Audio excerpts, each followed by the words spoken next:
Hello everybody and welcome to the office. Do you guys know what time it is? It's time for another Modalot Spotlight. And today's spotlight goes to Double Action Boogaloo. What the heck is a Boogaloo?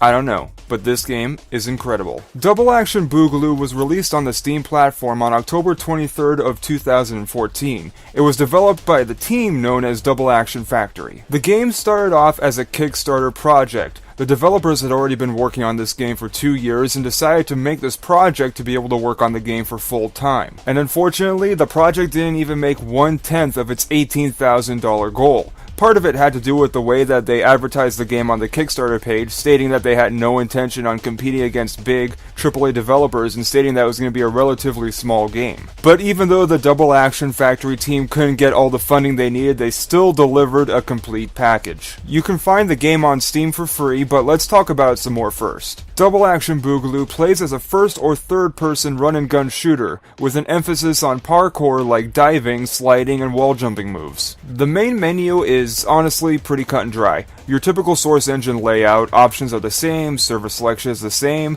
The game doesn't even have multiple game modes, just multiple maps for you to choose from. When you've picked the server, you start off by selecting one of 3 character models. You get to pick Diesel, Vice, or Nick? What? No, that's 8-Ball. I mean, clearly it says right here that his name is 8-Ball.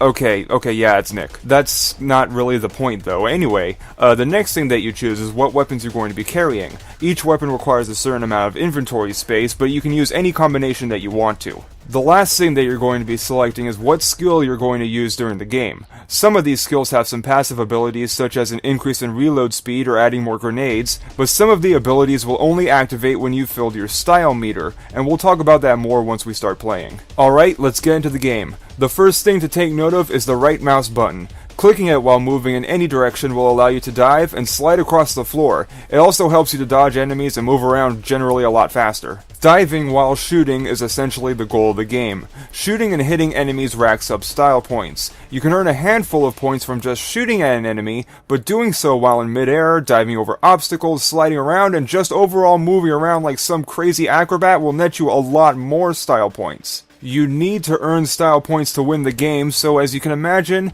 matches are absolute chaos. You have people darting all around the map constantly, diving in and out of cover, gunfire in all directions, people flying off of second-story balconies and gunning down others from above. It's very intense, it's a very fast-paced experience. It's like someone took The Matrix, combined it with a John Woo movie, and then dialed it up to 11. And yes, this game even has bullet time.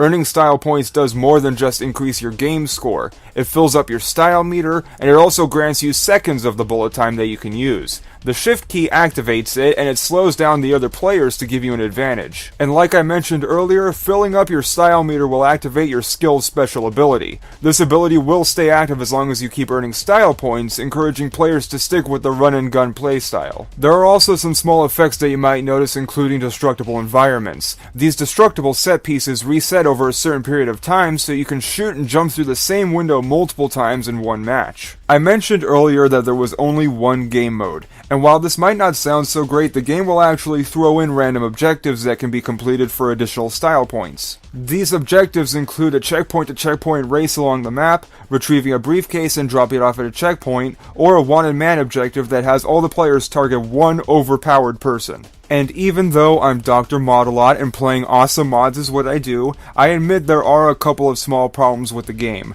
One of those issues is that the game might be a little too fast-paced. The action can get really overwhelming, especially when you have 4 or more players in one room. 1 second you're firing bullets in every single direction, diving around like a maniac, and then the next moment, you're dead. The game does have a health bar and directional damage indicators, but it doesn't give you any kind of signal when you're running low on health. My second small issue would have to be the checkpoint race minigame. It's one of the short objectives that you can complete during a match. The only problem is that there are about 3 or 4 of these checkpoints that you have to hit in order to complete the objective. It wouldn't be bad if it weren't for the case that if you get killed, you have to hit the previous checkpoint again, or you'll have to start from the beginning. And the game is nice enough to announce to everyone on the server who's in the lead. When you have a server full of players who have their sights set on the race leader, you end up being at a stalemate where no one can actually complete the race. Even if a player gets the necessary amount of style points to win the match, it won't end until someone wins the race. And if everyone's constantly gunning for the leader, that could take a long time. If you're in the middle of a match and a race minigame starts, you better bring your A game and be ready to dive, dodge, and fight your way to each checkpoint, because you're going to have to. In the end though, Double Action Boogaloo is a fantastic game.